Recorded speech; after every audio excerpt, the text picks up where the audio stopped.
A música era um refúgio, mas também uma batalha. Os dedos de Tiago Santos deslizavam pelas cordas da guitarra clássica, um bailado aprendido com horas infindáveis de devoção, ali, naquela pequena sala de ensaio do Conservatório Nacional em Lisboa. O som enchia o espaço exíguo, notas de Bach a elevarem-se acima do burburinho distante da Rua dos Caetanos, um bálsamo para a alma frequentemente cansada do jovem de 22 anos. Cada trinado, cada acorde era uma afirmação da sua existência, uma resposta silenciosa às dúvidas que por vezes o assaltavam. Nascido e criado na periferia, filho de pais cabo-verdianos trabalhadores, aquele edifício histórico, com os seus corredores solenes e ecos de mestres passados, era um mundo à parte, um privilégio conquistado a pulso e bolsa de mérito. Os seus dreadlocks curtos e cuidados roçavam a gola da t-shirt escura de uma banda indie, enquanto ele se inclinava sobre o instrumento, os olhos fechados, perdido na complexidade da partita em ré menor. Era ali, naquele diálogo íntimo com as 6 cordas, que Tiago se sentia verdadeiramente em casa, despido dos olhares que por vezes o mediam na rua, das suposições silenciosas. Mas mesmo ali a realidade intrometia-se. O som do seu telemóvel a vibrar no bolso interrompeu a chacón. Era Sofia. Então, mestre, pronto para a grande noite? A voz dela, sempre um pouco mais alta, mais cheia de energia do que a dele, soou do outro lado. Tiago suspirou, pousando a guitarra com cuidado no suporte. Pronto é uma palavra forte, Sofia. Mais para resignado.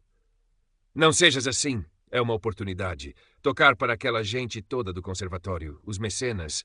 Ganhas uns trocos, mostras o que vales. Quem sabe o que pode acontecer? Ele conseguia imaginá-la do outro lado, o cabelo loiro e ondulado a saltitar enquanto gesticulava.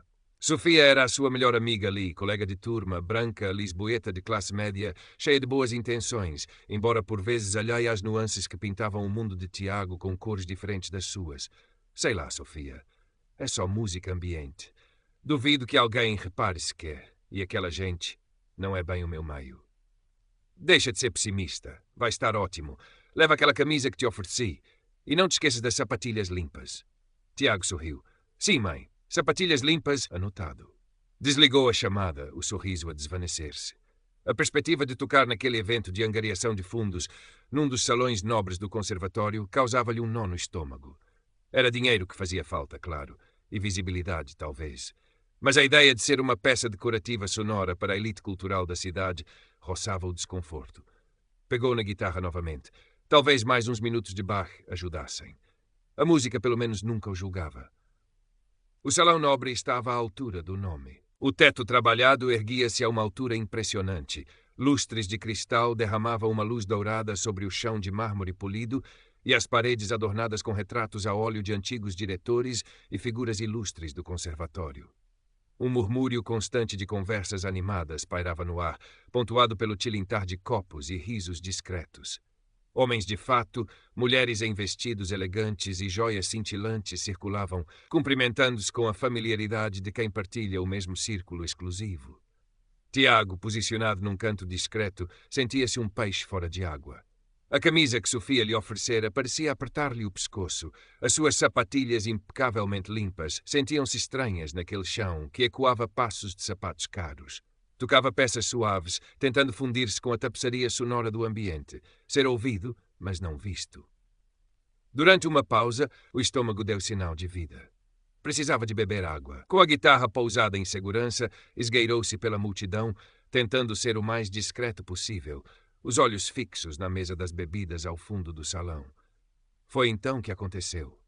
Ao contornar um pequeno grupo que conversava animadamente, uma mulher de cabelo grisalho impecavelmente penteado, adornada com joias discretas mas de valor evidente, deu um passo atrás sem olhar, gesticulando enquanto falava.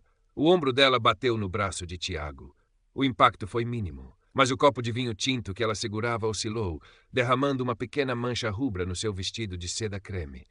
O som do pingo a bater no mármore pareceu ecoar no silêncio súbito que se abateu sobre o grupo. Antes que Tiago pudesse articular um pedido de desculpas, a voz da mulher cortou o ar, fria e afiada como vidro partido.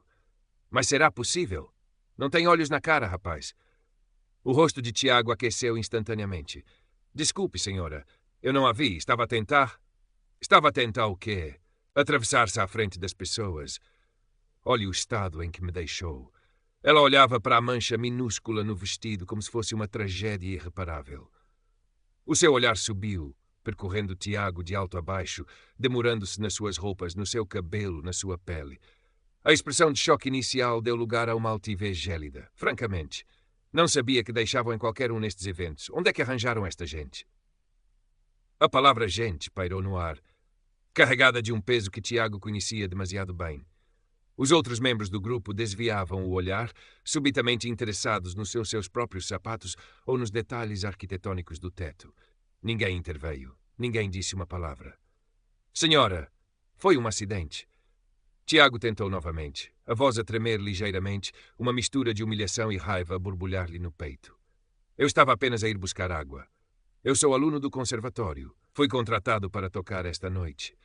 A mulher soltou um pequeno som de escárnio. Aluno? Contratado? Com esta apresentação?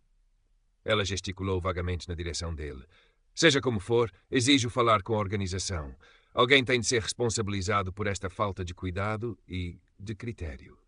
Virou-lhe costas abruptamente, procurando alguém com ar de autoridade, deixando Tiago ali parado, o centro das atenções indesejadas, a sentir o mármore frio sob os pés e um gelo ainda maior a instalar-se-lhe no coração. O murmúrio das conversas recomeçou lentamente à sua volta, mas agora parecia diferente, mais baixo, mais consciente.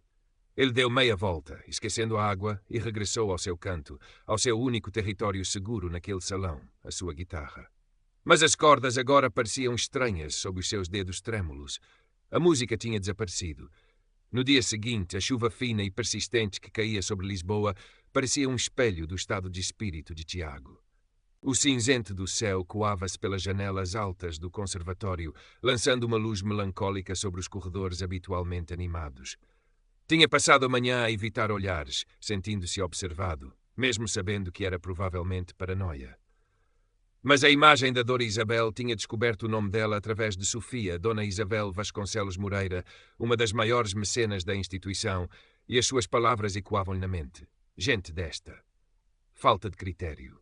A chamada para o gabinete do administrador, Dr. Afonso Carvalho, não foi propriamente uma surpresa, mas ainda assim fez o seu estômago dar um nó. O gabinete era austero, forrado a estantes de livros, com um pesado aroma a papel antigo e cera de móveis. Um retrato formal de um compositor qualquer de olhar severo presidia a partir da parede. Dr. Carvalho, um homem na casa dos 50, de fato cinzento e ar acadêmico, indicou-lhe a cadeira em frente à sua secretária maciça. Não lhe ofereceu café. Tiago, começou ele juntando as pontas dos dedos de forma estudada. A sua voz era suave, quase hesitante. Chamei-o aqui por causa de um incidente que ocorreu ontem à noite, durante o evento. Tiago assentiu, sentindo a garganta seca. Sim, Dr. Carvalho. Recebi uma comunicação da Dona Isabel Moreira. O administrador fez uma pausa, como se o nome por si só explicasse tudo. Ela está bastante transtornada. Menciona um esbarrão, um vestido estragado. E bem... Ele pigarreou, claramente desconfortável. Ela sentiu que a sua presença e a sua atitude foram inadequadas. Inadequadas? A palavra escapou a Tiago, mais áspera do que pretendia. Dr. Carvalho, foi ela quem esbarrou em mim. Eu tentei pedir desculpa, mas ela nem me deixou falar. Acusou-me, humilhou-me à frente de toda a gente. Fez comentários. Ele hesitou, sem saber como articular a natureza da ofensa sem parecer estar a exagerar ou a ser excessivamente sensível. Comentários muito desagradáveis. Carvalho suspirou, passando a mão pela testa. Tiago, compreendo que possa haver duas versões dos factos. No entanto, a Dona Isabel é uma amiga muito importante do conservatório. As suas contribuições são vitais para muitos dos nossos projetos, incluindo bolsas de estudo como a sua. A menção subtil à sua bolsa foi como uma pequena facada. Ela sente-se profundamente ofendida e, francamente, ameaçou reconsiderar o seu apoio futuro se não sentir que a situação foi devidamente resolvida. Resolvida como? Perguntou Tiago, a voz baixa. Quer que eu peça desculpa por ela ter sido racista? Por ela ter sido rude comigo? O administrador ergueu as mãos num gesto apaziguador. Não vamos usar termos tão fortes, Tiago. Talvez um mal-entendido. O que eu lhe peço é que considere a situação. Talvez uma nota formal de desculpas pelo incidente do vinho, pelo transtorno causado. Ajudasse a acalmar os ânimos, pelo bem da instituição. Pelo bem, não pela verdade. Não pela sua dignidade. Tiago sentiu uma onda de frio a percorrer-lhe o corpo. Olhou para as suas próprias mãos pousadas nos joelhos. Mãos que criavam música, que traduziam emoções complexas em som. Agora tremiam ligeiramente de raiva contida. Dr. Carvalho, com todo o respeito, eu não fiz nada de errado que justifique mais do que o pedido de desculpas que tentei fazer na altura. O problema não foi o vinho no vestido. Foi a forma como ela me tratou. Como se eu não pertencesse aqui. Dr. Carvalho recostou-se na cadeira. A sua expressão tornou-se mais formal, mais distante. Tiago, peço-lhe que reflita. Pense nas implicações. Ninguém quer criar um problema maior. Volto a falar consigo amanhã. Era uma dispensa. Tiago saiu do gabinete sentindo-se nauseado. A chuva continuava a cair lá fora.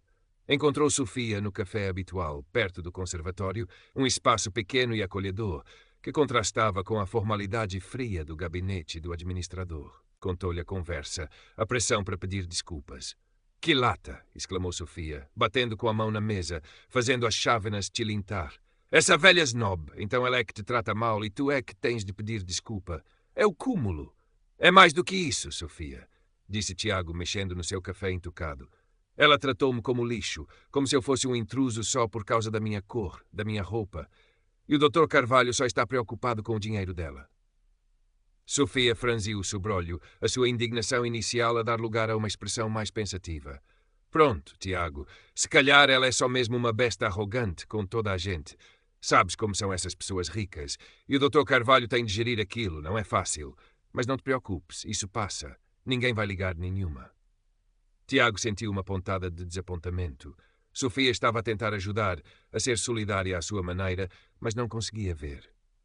Não conseguia entender o peso específico daquela humilhação, a forma como o comentário sobre gente desta o tinha reduzido a um estereótipo, apagando o músico, o estudante, a pessoa. Era uma solidão subtil, mas profunda. "Não sei se passa, Sofia", murmurou ele. "E não sei se quero que passe sem fazer nada." Olhou pela janela para a chuva que embaciava o vidro. Tinha de decidir. Engolir o orgulho, escrever a maldita nota de desculpas e continuar a ser o aluno discreto e grato pela bolsa. Ou erguer a voz, defender a sua verdade, mesmo que isso significasse arriscar o seu lugar naquele mundo que tanto amava e odiava ao mesmo tempo. A música, que sempre fora a sua resposta, agora parecia silenciosa, à espera de uma decisão. A manhã seguinte nasceu com um sol tímido a tentar furar as nuvens, mas a atmosfera no gabinete do Dr. Carvalho continuava carregada. O ar cheirava a cera antiga e a tensão. Dona Isabel Moreira já lá estava, sentada numa das cadeiras em frente à secretária, a postura rígida, o rosto uma máscara de desagrado controlado. Ao lado dela, o Dr. Carvalho parecia ainda mais desconfortável do que na véspera. Indicou a Tiago a cadeira vazia, sem o olhar nos olhos. Tiago sentou-se, as mãos suadas pousadas nos joelhos. Sentia o coração a bater descompassado contra as costelas. Olhou de relance para Dona Isabel. Ela retribuiu o olhar com uma frieza calculada, como se estivesse a inspecionar um objeto defeituoso. "Bem", começou o Dr. Carvalho, a voz um pouco tensa. "Estamos aqui para tentar esclarecer o infeliz incidente de anteontem. Dona Isabel teve a amabilidade de vir pessoalmente para que possamos resolver esta questão." "Amabilidade não é o termo que eu usaria, Afonso", interrompeu Dona Isabel, a voz sedosa mas com um fio de aço. "Considero isto uma obrigação. Uma obrigação para garantir que os padrões desta instituição que a minha família apoia há gerações são mantidos. E o comportamento deste rapaz foi francamente inaceitável." Ela virou-se para Tiago, os olhos a faiscar. Não só demonstrou uma falta de coordenação confrangedora, como também uma atitude de sobranceria quando lhe chamei a atenção. Murmurou qualquer coisa que não percebi e tentou ir embora, sem o menor sinal de respeito ou de arrependimento pelo transtorno causado. Tiago sentiu o sangue a subir-lhe ao rosto. Era uma distorção completa dos factos. Abriu a boca para protestar, mas o Dr. Carvalho fez-lhe um sinal quase imperceptível para esperar. "Dona Isabel", disse o administrador, numa tentativa de mediação, "talvez tenha havido um mal-entendido. O Tiago é um dos nossos alunos mais promissores na guitarra clássica, um jovem dedicado. A dedicação à música não desculpa a falta de educação ou a inadequação social, Afonso", retorquiu ela. "Este tipo de ambiente exige um certo decoro, uma certa apresentação. A presença dele francamente destoava, e a forma como reagiu ao meu reparo só veio confirmar a minha impressão inicial. Exijo, no mínimo, um pedido de desculpas formal e uma garantia sua de que haverá mais critério na seleção de quem participa ou trabalha nestes eventos. A ameaça estava implícita, mas clara. O silêncio caiu sobre o gabinete, pesado e expectante. O Dr. Carvalho olhou para Tiago, a sua expressão uma mistura de súplica e resignação. Era a deixa. Era o momento de ceder, de murmurar as desculpas exigidas, de engolir a humilhação pelo bem da instituição. Tiago respirou fundo. Olhou para as suas mãos, depois para o rosto impassível de Dona Isabel e, finalmente, para o Dr. Carvalho. Lembrou-se das horas de prática, do sacrifício dos pais, do amor pela música que o tinha levado até ali. Lembrou-se da sensação de ser invisível, ou pior, de ser visto apenas como um estereótipo. E uma calma inesperada, uma clareza fria, tomou conta dele. Dona Isabel, começou ele, a voz surpreendentemente firme, sem tremores. Lamento sinceramente pelo acidente com o seu vestido. Foi involuntário e eu tentei pedir desculpa no momento, mas a senhora não me deu oportunidade. Fez uma pausa, encontrando o olhar dela diretamente. No entanto, não posso pedir desculpa pela forma como a senhora reagiu e pelos comentários que fez. Dona Isabel ergueu uma sobrancelha, um vinco de incredulidade a formar-se na sua testa. O Dr. Carvalho agitou-se na cadeira.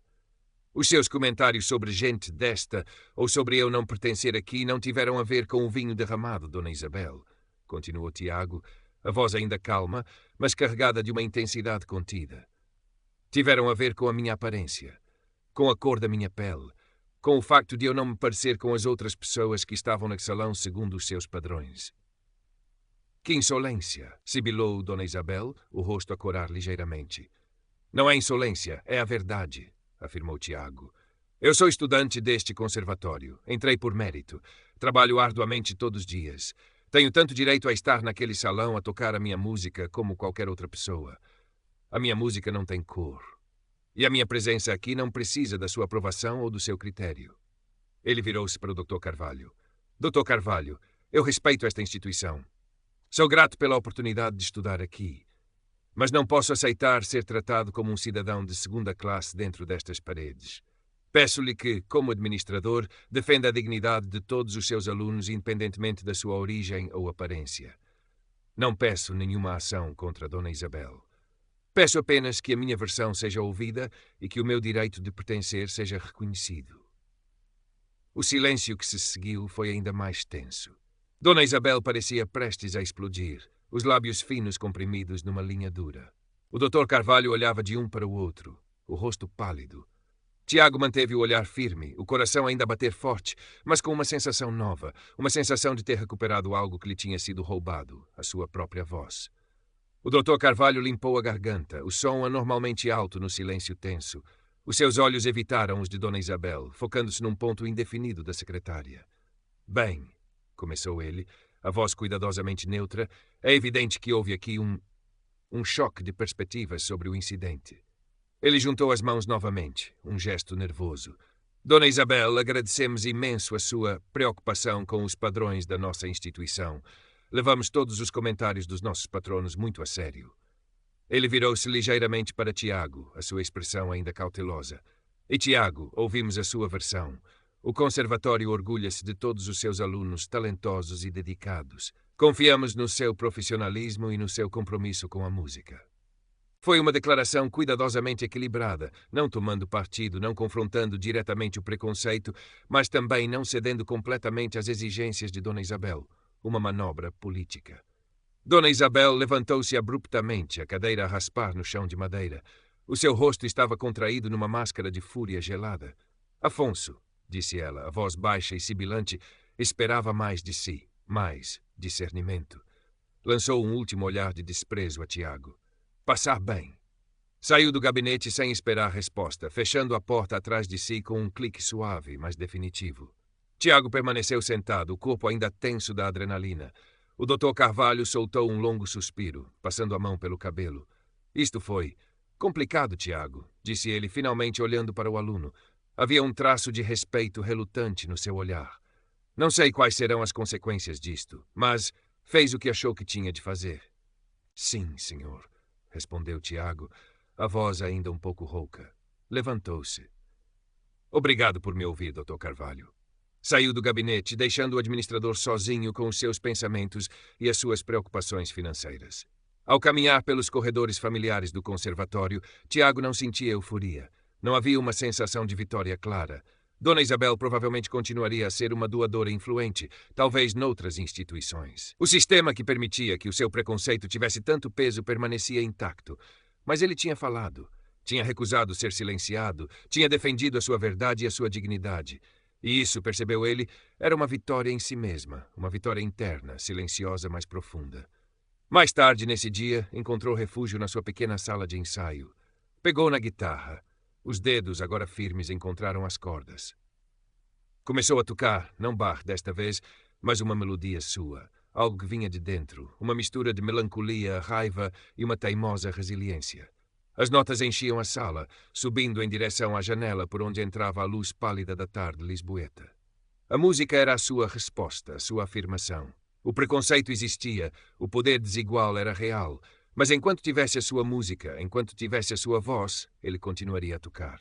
A batalha não tinha terminado, talvez nunca terminasse completamente, mas ele estava pronto para ela. A sua música, pelo menos, era livre.